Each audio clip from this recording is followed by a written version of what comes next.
Salom do'stlar, bugun biz Cyber universitetidamiz va ularning talabalaridan kichik bir so'rovnoma o'tkazmoqchimiz. Biz ularning o'qishdagi taassurotlarini va universitet haqidagi fikrlarini birgalikda bilib olamiz. Unday bo'lsa, biz so'rovnomani boshladik. Universitet haqida boshda kelganimda ochiq yoqmagan universitet. Sababi qanday bo'ladi, yangi ochilgan deb to'g'risi xavotir dedim, lekin hozir ta'lim tizimi juda ham yaxshi. Ancha o'rganib qoldim. Ingliz tili darslari, huquq darslari juda ham yoqdi. Yo'nalishim yurisprudensiya. Ismim Madina. Universitetimiz juda ham yaxshi. Stipendiya nimalarga yetadi? Stipendiya student o'ziga bog'liqda. Agar kecha ishlatsa, bir oyga yetadi. U endi bir oyga yetkazish uchun faqat rostini yeyish kerak-da. Rostdan oddiy narsa aylanishga chiqishga boshlansa yetmaydi. Agar besh olsak, yaxshiroq stipendiya beradi. Agar shu yetadi, amallasa bo'ladi. Javobingiz uchun rahmat.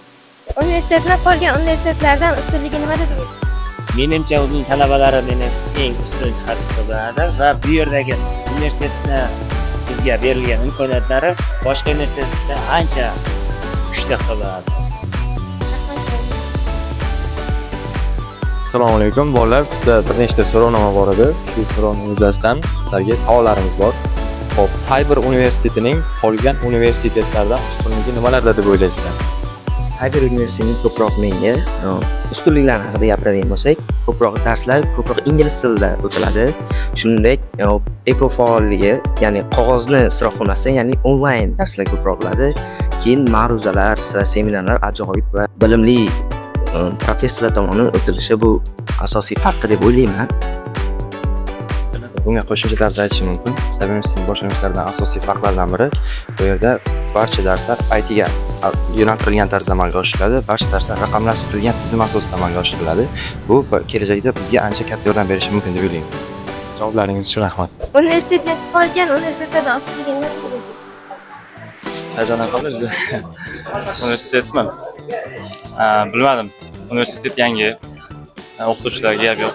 Takomillashgan boshqa universitetlarga qaraganda va o'rgatishi albatta. Talabalarni qanday muammolar qiynamoqda? Assalomu alaykum. Men Abdumalik Xo'jakbar. Cyber kiberxavfsizlik yo'nalishi 101-guruh talabasiman.